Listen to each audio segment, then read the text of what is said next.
El niño de Córdoba y el camino a Roma. El eco de un imperio en expansión. El sol de Hispania se alzaba con fuego sobre las colinas de Córdoba, bañando de oro los tejados de tejas rojas, los olivares interminables y las calles de piedra donde el polvo se alzaba con cada paso. Era el año 4 a.C., y el imperio romano se extendía como un monstruo imparable por el Mediterráneo. Bajo el reinado de Augusto, Roma no solo dominaba militarmente, sino que imponía su lengua, su cultura, sus dioses y sus leyes hasta en los rincones más lejanos de sus provincias. Hispania, tierra de sangre, sol y resistencia, era una joya recién pulida. Y en medio de ese crisol de culturas, entre la herencia ibérica, cartaginesa y romana, nació un niño destinado a desafiar, con el filo de su palabra, la brutalidad de los césares y la tiranía del destino. Lucio Anneo Séneca. Un nacimiento entre letras y acero. Séneca no nació entre campesinos ni soldados. Su cuna no fue pobre ni su techo frágil. Nació en una familia acomodada, intelectual, romana hasta la médula. Su padre, Séneca el Viejo, era un orador y retórico famoso, obsesionado con la fuerza del lenguaje, con el poder que las palabras podían tener para inclinar imperios o levantar multitudes. El hogar de los Anneo no era una simple casa. Era un templo de sabiduría. En sus corredores resonaban los ecos de los grandes discursos de Catón, de Cicerón, de los debates filosóficos que dividían a los estoicos, epicúreos y escépticos. Allí, entre pergaminos, esculturas de mármol, inciensos y tinta, el pequeño Séneca fue moldeado como un arma intelectual. No se le enseñó a blandir espadas, sino ideas. No se le exigió fortaleza física, sino mental. Pero lo que nadie preveía es que ese niño de ojos penetrantes y temperamento callado desarrollaría una visión del mundo tan profunda que terminaría desafiando incluso a los mismos emperadores que pisaban el cuello del mundo. Con sandalias de oro. Córdoba, cuna de un espíritu rebelde. Córdoba, en tiempos romanos, no era un rincón olvidado. Era una ciudad floreciente, una mezcla de campo y civilización, un lugar donde las raíces hispánicas aún palpitaban bajo la piel romana. Séneca creció escuchando el latido de dos mundos, la racionalidad del imperio y la pasión indómita de la tierra ibérica. Desde joven, mostró señales de una mente despierta. Leía vorazmente, memorizaba discursos, debatía con sus maestros con una lucidez que rayaba en lo inquietante. Su padre lo observaba con orgullo, pero también con temor. Sabía que un niño así no pasaría desapercibido. Sabía que Roma era un lugar donde el talento brillaba, pero también donde podía ser devorado. El viaje hacia el corazón del imperio. Con apenas unos años más que un adolescente, Séneca fue enviado a Roma, el centro del mundo, la capital de todo lo posible. El viaje no fue solo físico. Fue una ruptura emocional. Dejar atrás Hispania era abandonar el hogar, el calor de la sangre, para entrar en una selva de mármol y traición, donde los hombres no caminaban, conspiraban. La ciudad lo deslumbró. Sus avenidas repletas de soldados, prostitutas, filósofos, poetas, esclavos y senadores eran un carnaval de codicia y gloria. Séneca, joven pero ya serio, fue arrojado a ese mundo como un aprendiz, pero su alma ya latía como la de un maestro. Educación entre sombras y luces. En Roma, Séneca estudió bajo los más severos y brillantes maestros. Se sentó a los pies de filósofos estoicos como Atenodoro de Tarso, y pitagóricos como Sotión, quienes lo empujaron a cuestionarse todo: ¿qué es la virtud? ¿Qué es el bien? ¿Por qué sufrimos? ¿Qué significa ser libre en un mundo lleno de cadenas? Se enfrentó al dolor, a la pobreza, a la enfermedad. Su cuerpo, débil desde niño, fue víctima de constantes dolencias. En muchos sentidos, Roma intentó quebrarlo desde el principio. Pero fue en ese dolor, en ese miedo, donde su alma se templó como el hierro en la forja. Cada crisis era una lección. Cada pérdida, un maestro silencioso. La retórica, el arte de la palabra, fue otro de sus pilares. Aprendió a hablar con precisión y pasión, con fuerza y lógica. En una ciudad donde el discurso podía salvarte o condenarte, Séneca desarrolló una lengua afilada como una daga y profunda como un río oscuro. Nadie olvidaba sus palabras. Porque no eran adornos, eran verdad encarnada. El nacimiento de un pensador. No pasó mucho tiempo antes de que Séneca comenzara a destacar. Su estilo sobrio, su actitud introspectiva, su pensamiento radicalmente estoico, en un mundo decadente que adoraba los placeres y la riqueza, empezaron a causar incomodidad. No buscaba fama, pero la fama lo buscaba a él. No ansiaba poder, pero el poder empezaba a mirarlo con sospecha. En una Roma obsesionada con la superficialidad, el joven Séneca hablaba de muerte, virtud, autocontrol, dolor y verdad. En una sociedad entregada al hedonismo, él predicaba la renuncia. En un sistema donde todo se compraba, él hablaba de la dignidad del alma. Y así, en la penumbra de un imperio corrupto, nació una voz que, siglos después, seguiría encendiendo fuegos en los corazones de los inconformes, los sabios, los heridos y los libres. Epílogo del capítulo, un fuego que apenas comienza. Nadie en Córdoba imaginó que aquel niño tímido cruzaría océanos de pensamiento. Nadie en Roma previó que aquel provinciano hispano marcaría con fuego las páginas de la filosofía occidental. Pero así fue. Séneca no solo sobrevivió a Roma. La entendió. La desafió. Y, desde dentro, comenzó a trazar una revolución silenciosa, la del alma invencible. Este es el origen de un sabio que no se dejó doblegar, ni por el dolor, ni por el oro, ni por el emperador más temido del imperio. Y este es solo el principio. Filosofía bajo sospecha. Roma, la ciudad que devora a sus hijos. El mármol de Roma brillaba bajo el sol como un espejo pulido, pero bajo esa superficie blanca se escondía el moho del miedo, la codicia, la sangre. En el corazón del imperio más grande jamás creado, las palabras se escuchaban con más peligro que los cuchillos. Y entre esas palabras, las de Séneca empezaban a molestar como piedras en el zapato de una bestia gigante. Ya no era el niño de Córdoba. Ahora era Lucio Anneo Séneca, el brillante orador hispano, el filósofo del autocontrol y la razón, un hombre cuya voz empezaba a resonar en los pasillos del Senado, en los patios del Palatino. Y hasta en las pesadillas de los emperadores. Su talento era innegable. Su mente era un cuchillo. Y Roma, ciudad de ambición y paranoia, no perdonaba a los hombres que sabían demasiado. Los primeros pasos en la cuerda floja del poder. Durante el reinado del impredecible y sádico Calígula, Séneca fue nombrado cuestor y comenzó a ganar notoriedad como orador y pensador.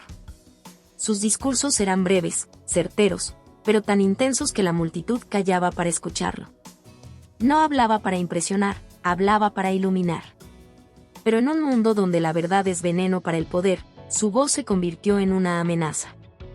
Calígula, ese joven emperador convertido en monstruo, que adoraba verse como un dios encarnado, pronto sintió que aquel hispano serio y virtuoso era un obstáculo.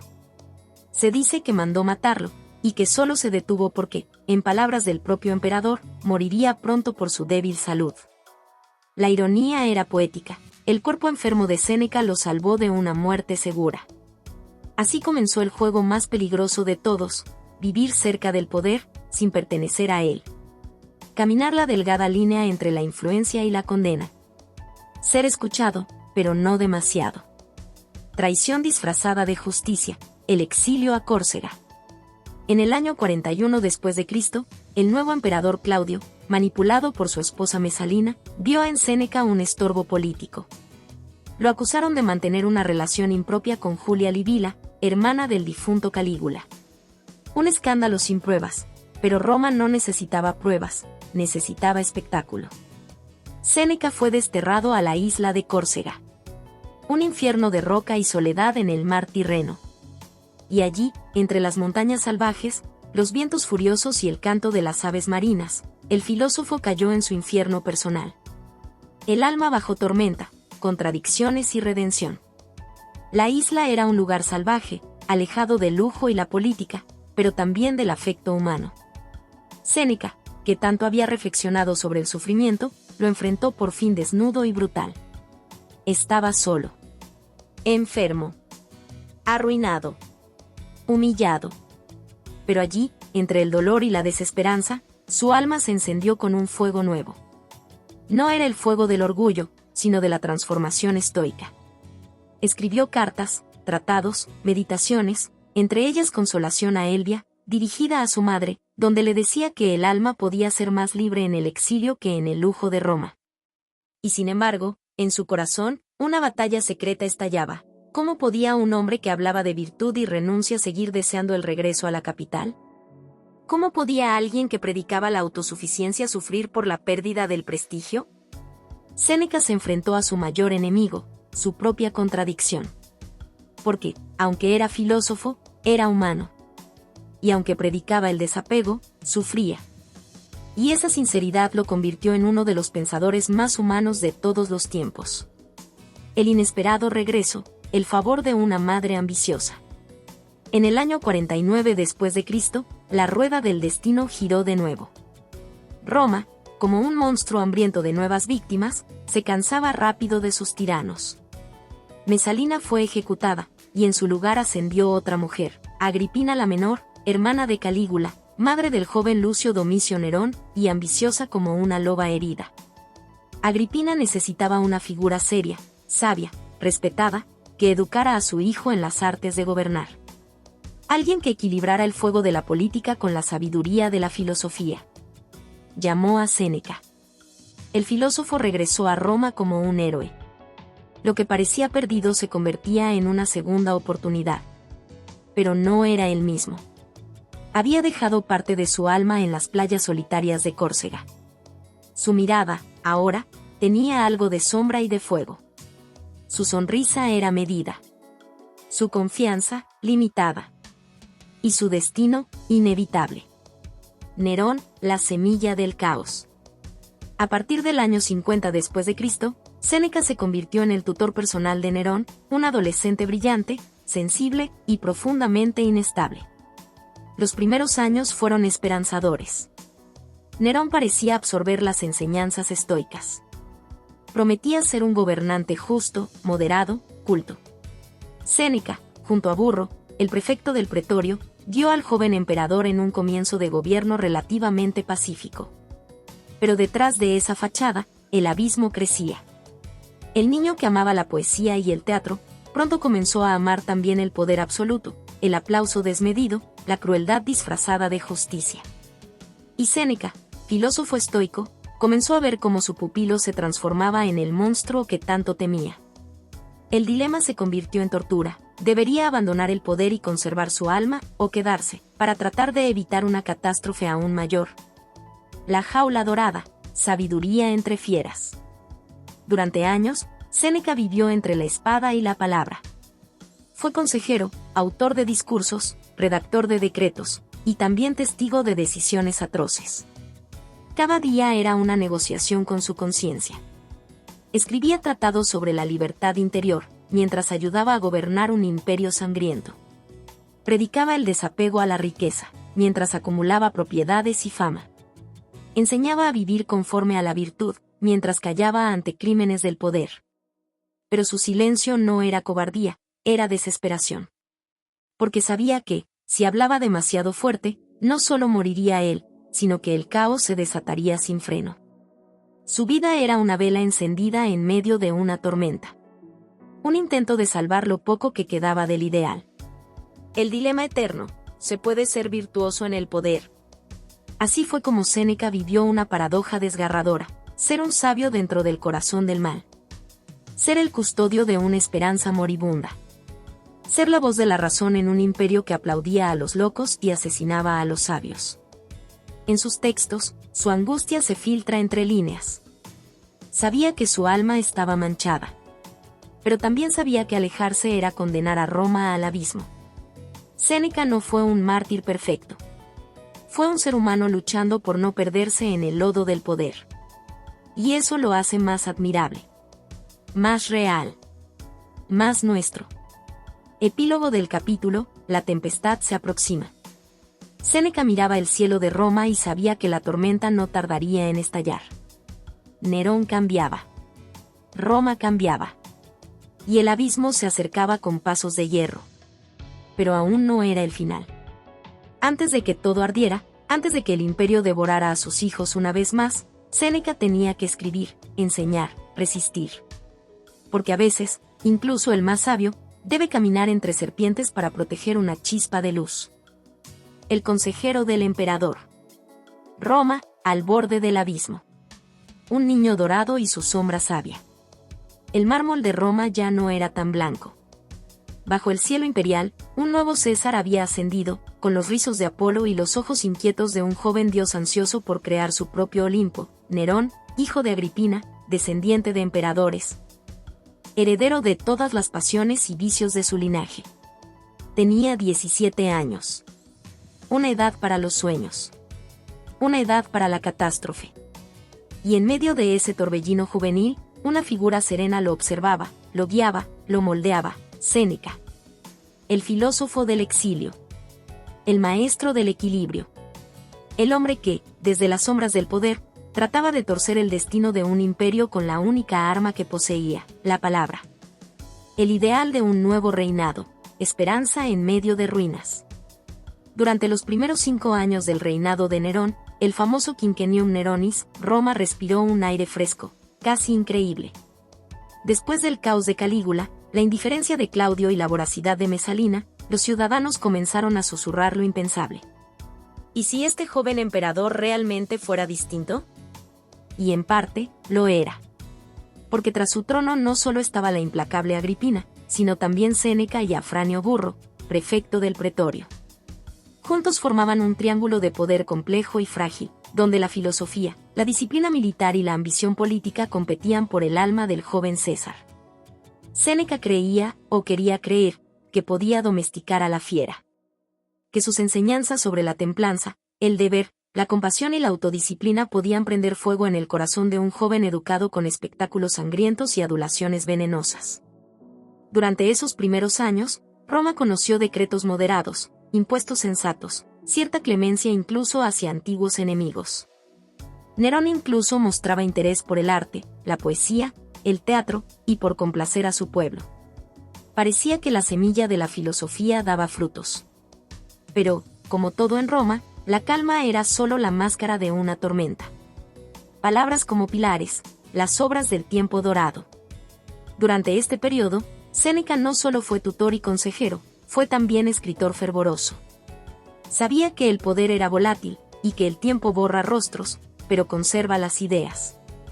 Entre sus obras más significativas, destaca la de Clementia, sobre la clemencia, escrita especialmente para Nerón. Allí, el sabio lanza un mensaje entre líneas, como si hablase a un volcán dormido. La clemencia es el ornamento más brillante de un príncipe. Gobernar por el miedo es propio de los tiranos, gobernar por la razón, de los dioses. No era solo un tratado. Era una súplica. Una advertencia. Una oración camuflada entre argumentos lógicos y ejemplos históricos. Pero Nerón, aunque escuchaba, ya comenzaba a mirar por encima del hombro. La semilla del poder absoluto había germinado. Fracturas invisibles, el inicio de la tiranía. Agripina, la madre devoradora, quiso controlar a su hijo más allá del trono. Y Nerón, como todo hijo que quiere ser rey, respondió con una furia silenciosa que fue creciendo día a día. El joven emperador empezó a alejarse de los consejos de Séneca. Los espectáculos se volvieron más fastuosos. Las noches, más largas. La lujuria, más insaciable. La sangre empezó a manchar los mármoles, primero la de Británico, el hijo legítimo de Claudio, envenenado en una cena imperial. Luego la de Agripina, su propia madre, asesinada bajo un plan tan sórdido que habría hecho temblar a Edipo. ¿Dónde estaba Séneca? Allí. Presente. Silencioso. Roto. Es posible que se opusiera. Que suplicara. Que intentara torcer el destino. Pero el poder ya no tenía oídos. Solo garras. El filósofo que había soñado con moldear a un sabio, ahora contemplaba con horror a un monstruo que había contribuido, indirectamente, a formar. El fuego que había querido calmar con palabras se había desbordado. Y Roma empezaba a arder, primero en sentido metafórico. Pronto, lo haría literalmente. El alma cercada, contradicción, vergüenza y resistencia interna. Séneca no era ingenuo. Sabía que estaba siendo arrastrado a una espiral de locura y crímenes. Su conciencia lo golpeaba como un tambor constante. ¿Qué era más sabio? ¿Seguir intentando moderar a Nerón desde adentro? ¿O apartarse y ser cómplice por omisión? Comenzó a escribir menos para los poderosos, y más para la eternidad. Sus cartas a Lucilio, su obra de Vita Beata, sobre la vida feliz, y sus meditaciones sobre la muerte, el tiempo y la virtud se intensificaron. Era como si su alma ya se estuviera despidiendo. Como si cada línea fuese un testamento. Como si su fe en el hombre, aunque herida, aún respirara. Pero ya no había marcha atrás. Nerón era Nerón. El César ya no toleraba límites. Y la sombra del filósofo le era insoportable. Séneca se convirtió en un espejo que el emperador no quería ver. La renuncia simbólica, el retiro del sabio cansado. En el año 62 después de Cristo, Séneca solicitó retirarse de la vida pública. Lo hizo con una mezcla de humildad y astucia. Dijo estar cansado. Enfermo. Deseaba dedicarse al estudio, a su jardín, a sus textos. Pero Nerón lo entendió. Y el pueblo también. El filósofo más famoso del imperio, aquel que había moldeado a un César con manos temblorosas y esperanza de hierro, renunciaba a su puesto. Era una rendición simbólica. Una retirada estratégica. Una declaración muda de derrota. Y sin embargo, fue también un acto de dignidad. Porque a veces, callar es la forma más alta de protesta. Aislado en sus propiedades, Séneca continuó escribiendo. Meditaba sobre la muerte como si la sintiera respirar en su nuca. Observaba a Roma desde la distancia, viendo cómo el monstruo que ayudó a criar crecía con dientes afilados y ojos vacíos. Ya no podía detenerlo. Solo podía prepararse para el final. Epílogo del capítulo, las cenizas de un sueño. El tiempo del consejo había terminado. El emperador ya no necesitaba palabras, sino aplausos. Séneca, apartado, se convirtió en una figura incómoda. Una conciencia viva en un imperio sin alma. Pero su legado ya estaba sembrado. Sus escritos eran una semilla para generaciones futuras. Sus contradicciones, una advertencia. Su vida, una tragedia épica de dimensiones morales. El consejero se había retirado. El emperador gobernaba solo. Y la historia apenas estaba comenzando a arder. El filósofo estoico. Una mente firme en un mundo en ruinas. En una Roma corrompida por la ambición, el exceso y la traición, Lucio Anneo Séneca no fue simplemente un hombre. Fue una fortaleza interior. Un muro contra el delirio del poder. Una lámpara encendida en medio del pantano. Mientras los emperadores perdían la razón en el mármol de sus palacios, él construía su imperio en el silencio del alma. Este capítulo no trata sobre títulos, ni exilios, ni conspiraciones. Este capítulo es una expedición al núcleo ardiente del espíritu de Séneca. A ese lugar donde la razón era espada, la virtud escudo, y la muerte, compañera. Fundamentos del estoicismo romano, de Zenón a Séneca, pasando por la sangre. El estoicismo nació en Grecia, bajo los soportales del Stoa Poikile, con Zenón de Sitio, como una filosofía para los hombres libres del alma, no del cuerpo. Pero fue en Roma, y especialmente en Séneca, donde esa llama adquirió una dimensión más intensa, más encarnada, más combativa. Para Séneca, la filosofía no era una teoría abstracta. Era una necesidad vital. Era la medicina para un mundo enfermo.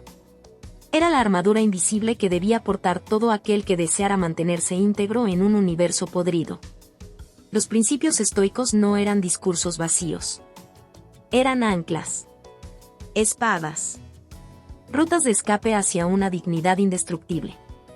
Virtud, la única riqueza legítima. Para Séneca, la virtud era el principio y el fin de toda vida buena. Era la única medida del éxito, del valor, de la nobleza real. El hombre sabio no depende de la fortuna. Él mismo es su fortuna. La virtud no era una pose moral. Era una fuerza interior que resistía el viento de las desgracias sin inclinarse. No importaba si el sabio vivía en la miseria, en el exilio o en el lujo, si su alma permanecía intacta, era más rico que el César. La virtud para Séneca tenía el poder de purificar el alma del barro de la política, de la vanidad y de la adulación. Era el faro cuando el mundo era niebla. razón, el fuego que da forma al caos. El estoicismo no se contenta con sentir.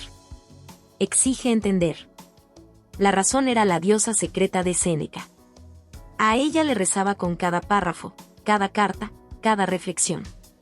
La razón debía gobernar sobre el cuerpo, sobre los impulsos, sobre el miedo. Porque donde gobierna la razón, decía, allí comienza la verdadera libertad. Séneca exigía a sí mismo y a sus lectores que no fueran esclavos de sus deseos ni de sus emociones. Que miraran al sufrimiento con la lucidez de un médico, al placer con la sospecha de un sabio, y al poder con el desprecio de un filósofo. No es libre quien teme perderlo todo. Es libre aquel que ha aprendido a vivir con nada. Dominio de las pasiones, la batalla interior más feroz. En un imperio gobernado por el capricho, el verdadero tirano, para Séneca, no era Nerón. Era uno mismo. La ira. La avaricia. La lujuria. El miedo. Todos eran ejércitos internos. Legiones que podían conquistar el alma si ésta no estaba preparada para la guerra más dura, la guerra interior. El sabio estoico, según Séneca, no elimina las emociones, pero las observa, las comprende, las domina. No suprime el dolor, pero no se arrodilla ante él. No evita la muerte, pero la enfrenta con una serenidad que estremece. No es valiente quien no siente miedo, sino quien lo domina. La muerte digna, la última elección del sabio. Séneca hablaba de la muerte con la naturalidad de un campesino que sabe que el invierno siempre llega. No la temía. La estudiaba. La abrazaba como a una hermana sabia. La muerte no era tragedia, sino liberación. La última afirmación de la libertad. Cuando todo se pierde, el sabio aún conserva la posibilidad de morir con dignidad. Por eso, para Séneca, un suicidio no era un acto de desesperación, sino una proclamación de autonomía. En una vida gobernada por locos, el sabio aún podía gobernar el momento y la forma de su fin. No importa cuánto tiempo vivas, sino cómo. La vida no es corta, si se vive con sabiduría. Tiempo y vida interior, el arte de no desperdiciar lo sagrado. Séneca advertía, como un profeta del alma, que el mayor crimen de los hombres no era el asesinato ni la traición. Era el desperdicio del tiempo. No es que tengamos poco tiempo, sino que perdemos mucho. Para él, el tiempo era la única propiedad verdaderamente nuestra. Y por eso, la vida interior, la reflexión, la contemplación, el autoconocimiento, eran los jardines sagrados donde el alma crecía mientras el cuerpo se marchitaba. El sabio no vive en función del reloj, sino de la profundidad. Un instante bien vivido vale más que años huecos. El estoico medita, contempla, escribe, se observa. Hace del silencio una fortaleza. Y de cada pensamiento, una espada afilada. La libertad interior, el reino inviolable del sabio. Séneca afirmaba, sin temblar, que el sabio es libre incluso en cadenas. Porque su libertad no está en el cuerpo, sino en la mente. En su elección. En su virtud. Un alma bien entrenada no puede ser doblegada por la adversidad. Esta libertad estoica era más desafiante que cualquier revolución. Porque proclamaba que nadie, ni Nerón, ni el destino, ni la enfermedad, podía esclavizar a un espíritu que había conquistado su interior. Séneca no lo dijo para parecer valiente. Lo vivió. Lo escribió desde el miedo, el dolor, la duda, el fracaso, y aún así, no retrocedió. Influencias y estilo, una filosofía escrita con sangre y fuego. Séneca fue alumno de la tradición griega, pero su voz es romana, firme, implacable y existencial. Influido por Zenón, Cleantes, Crisipo, pero también por Cicerón, Catón el Joven, y su propia experiencia de sufrimiento, Séneca tejió una filosofía tan afilada como un puñal, pero tan profunda como un poema. Su estilo es directo, emocional, desgarrador. Escribe como quien sangra. Como quien sabe que cada palabra puede ser la última. Por eso sus cartas y tratados no envejecen. Porque no son tratados de academia. Son gritos suaves desde el abismo. Epílogo, el estoico frente al abismo. Séneca no fue perfecto. Cayó. Dudó. Se contradijo. Vivió rodeado de lujos que condenaba. Aconsejó a un monstruo que luego repudió. Fue humano. Dolorosamente humano. Pero en esa lucha entre lo ideal y lo real, nunca soltó su espada interior. Y cuando todo estuvo perdido, y Roma ardía, y Nerón deliraba, y la muerte se acercaba con paso firme, Séneca no tembló. Porque su alma ya era libre. Letras que viven eternamente. Obras y legado literario de Séneca. El fuego hecho palabra, más que filosofía, un testamento vital. Las letras de Séneca no fueron simples ejercicios intelectuales, ni tratados pensados para el deleite de académicos. Cada palabra suya fue una herida abierta, un suspiro contenido, una respuesta desesperada al caos del mundo. Escribía como quien se aferra a un acantilado con los dedos ensangrentados. Escribía porque no había otra forma de resistir. Escribía para que, cuando su cuerpo cayera, su alma quedara impresa en tinta. Y lo logró. Tratados como espadas filosóficas. De la brevedad de la vida, el grito contra la distracción.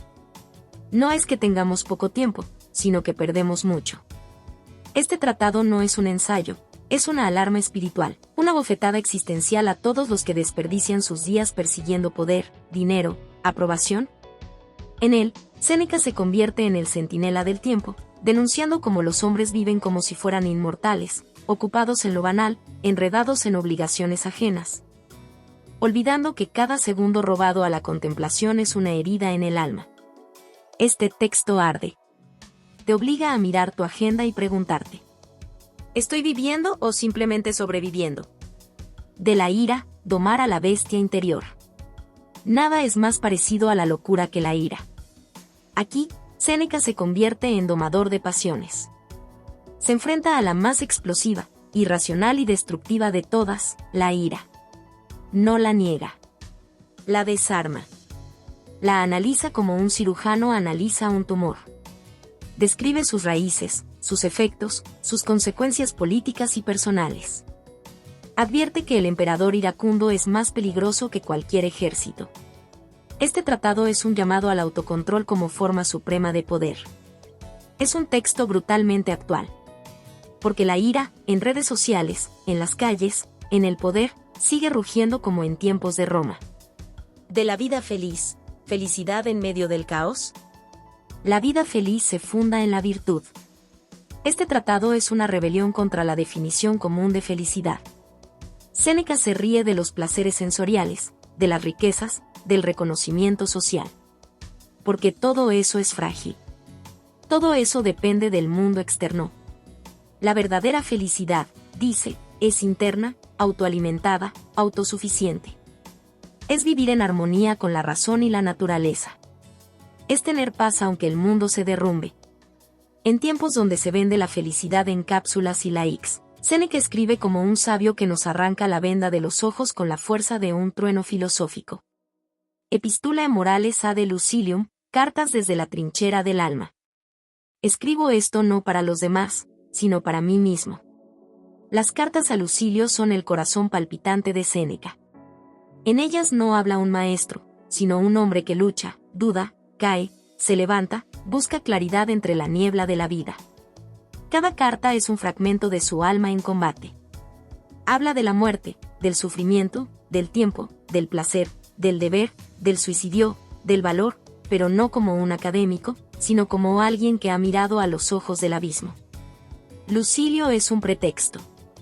El verdadero destinatario eres tú, lector. Porque en cada frase, Séneca te toma del cuello y te obliga a preguntarte: ¿estás viviendo con dignidad? ¿Estás listo para morir hoy sin arrepentimientos? Estas cartas no se leen, se habitan. No son teoría, son medicina, son entrenamiento, son filosofía de combate. Las tragedias, el lado oscuro de la grandeza. Muchos no lo saben, pero Séneca también fue un dramaturgo feroz. Sus tragedias, inspiradas en los mitos griegos, son tormentas emocionales. Oscuras. Violentas. Desgarradoras. En obras como Fedra, Medea, Tiestes, Hércules Furioso, Séneca explora lo que sucede cuando la razón es devorada por la pasión. Aquí no hay consuelo. No hay redención fácil. Solo hay el eco brutal del destino, la furia de los dioses, la locura del poder, el vacío del alma humana. Medea, quizás su más temida creación, lanza una línea que quema. Soy capaz de todo. Porque he perdido todo. Estas tragedias no eran solo espectáculos, eran exorcismos, formas de enfrentarse al monstruo que todos llevamos dentro. Y aunque fueron escritas para el teatro, hoy resuenan como psicodramas filosóficos, donde cada personaje es un espejo oscuro del alma humana. Estilo literario, la palabra como espada de luz. Séneca escribe como si cada palabra fuera una decisión moral. No se esconde en adornos. No divaga. Su prosa es clara, afilada, sin piedad. Pero también es hermosa, rítmica, casi musical. Su estilo es lo que lo hizo eterno. Claro como el agua que baja de una montaña. Fuerte como un soldado estoico. Poético como un sacerdote que ha perdido la fe, pero aún ora. Cada frase es una cápsula de sabiduría. Cada párrafo, una llamada al despertar. Cada carta, un escudo contra el sinsentido. El eco eterno, recepción en Roma y más allá.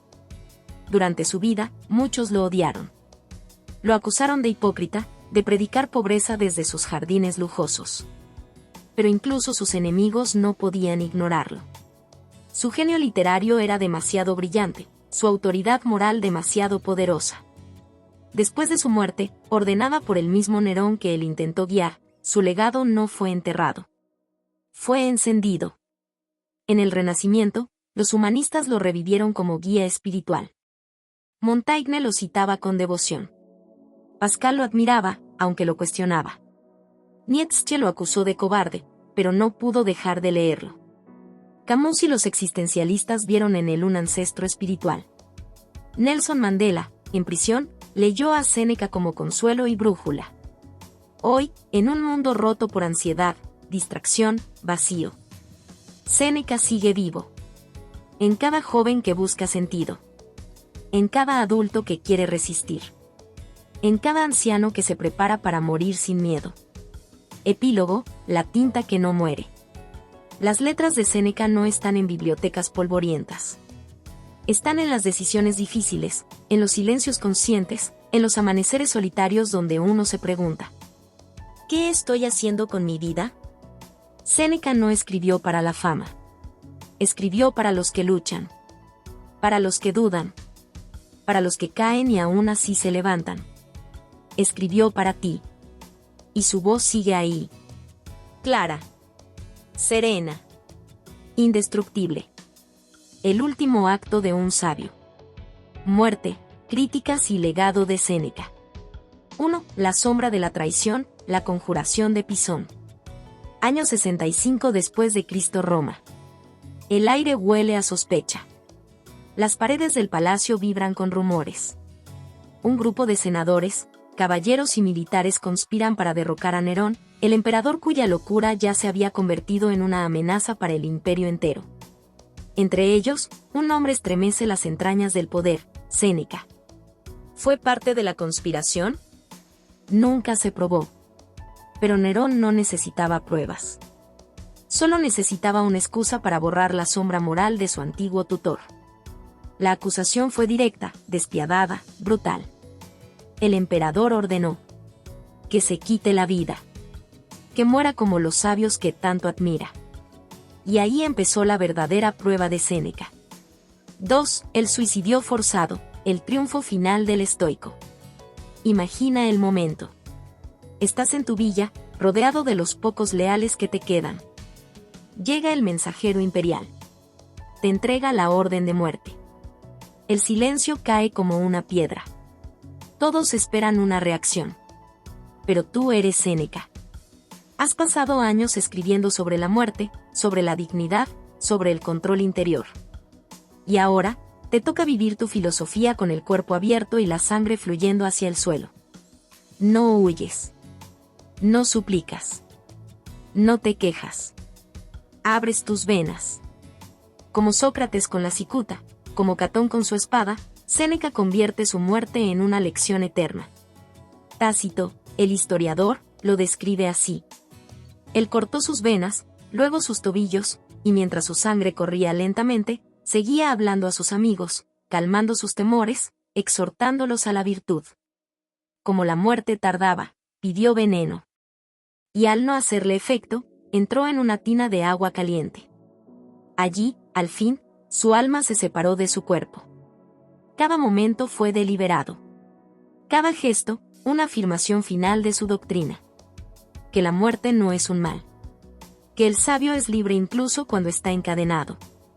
Que la virtud no teme a los verdugos. Su cuerpo murió. Pero su acto fue inmortal. 3. ¿Hipócrita o héroe? El debate eterno. Tras su muerte, surgieron dos bandos. Los críticos lo acusaron de hipocresía. Que vivió con lujos mientras predicaba austeridad.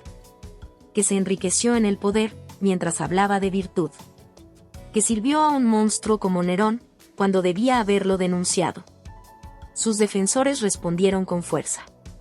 Que ser filósofo en la corte era un acto de resistencia silenciosa. Que sus escritos eran faros en medio de la decadencia romana. Que su muerte fue la prueba más alta de coherencia entre palabra y acción. Pero hay una verdad que trasciende el juicio de los hombres.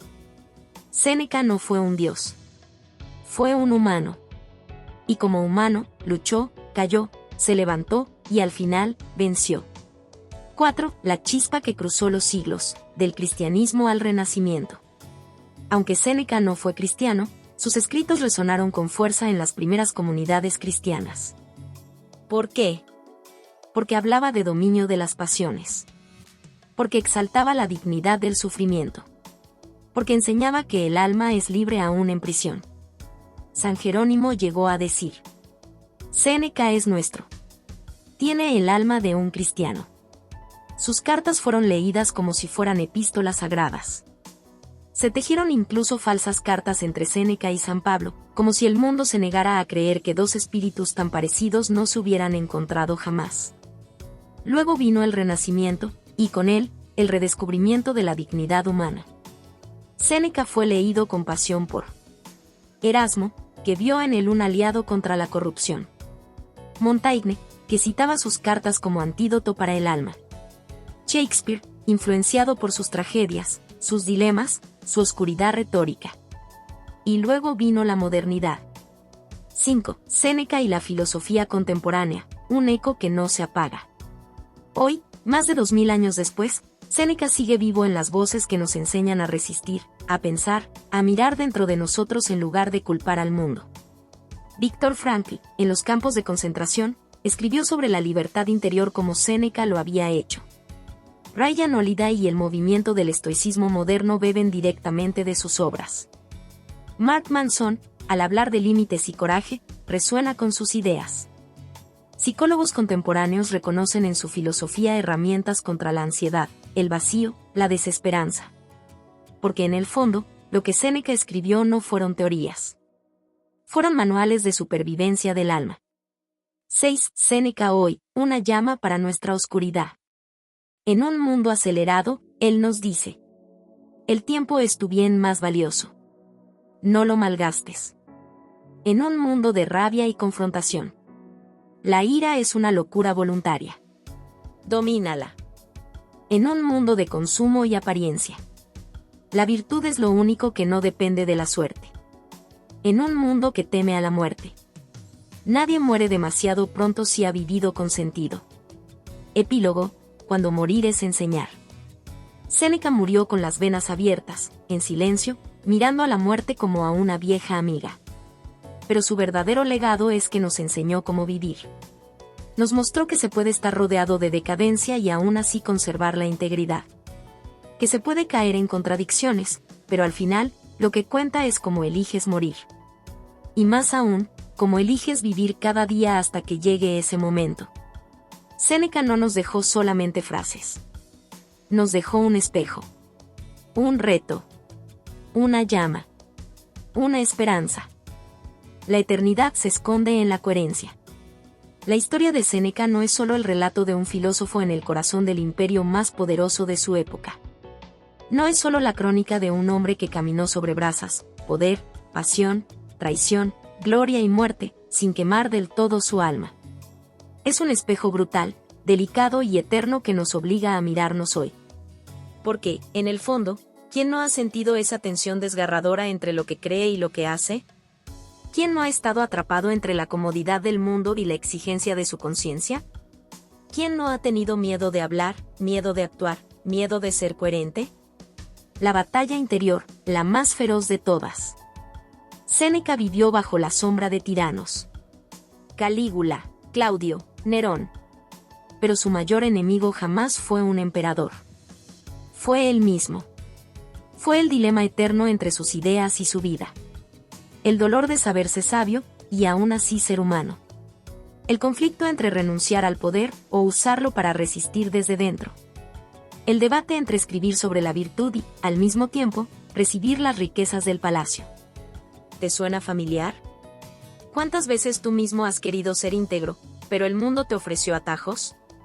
¿Cuántas veces has predicado una verdad que no siempre viviste? ¿Cuántas veces, como Séneca, has sentido que eres el puente entre lo que debería ser y lo que es? El tiempo, el recurso que despreciamos. Si hay una obsesión que cruzó todas sus obras, fue esta.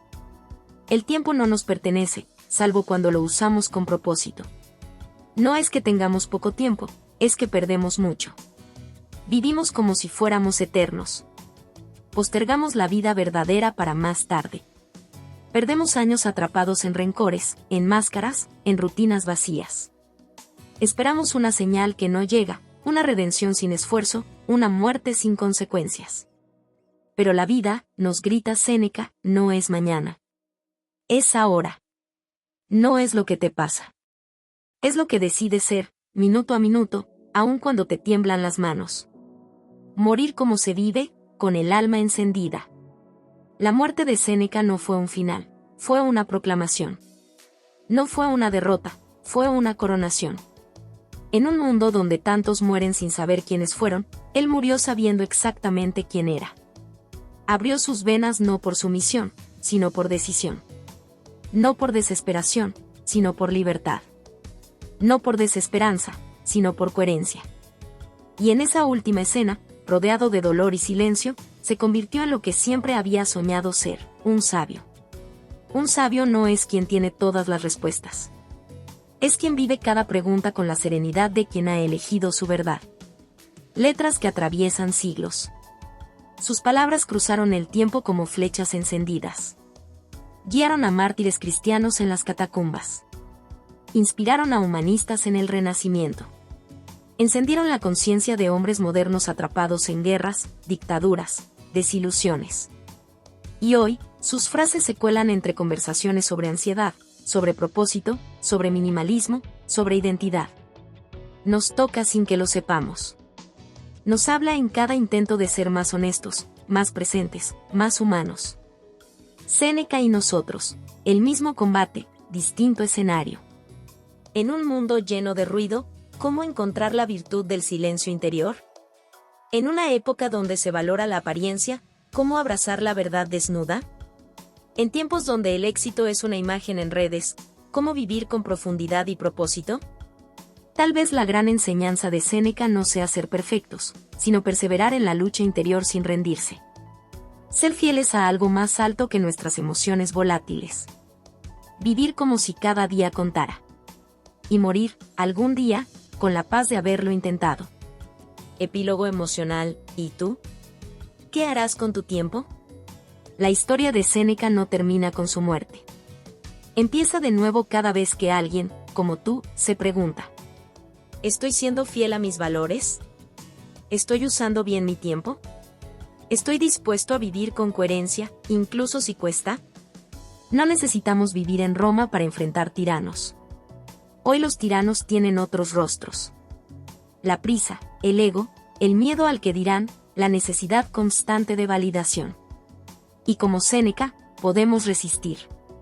Podemos escribir, actuar, vivir, morir. Con virtud, con razón, con el corazón en fuego y la conciencia limpia. Porque el sabio nos enseñó. No es el que no cae, sino el que se levanta cada vez con más verdad. Hola a todos.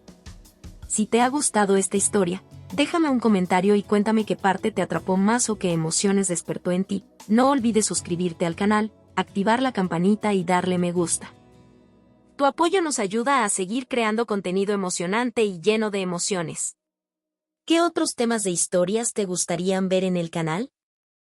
Tus ideas podrían inspirar nuestra próxima trama con giros inesperados.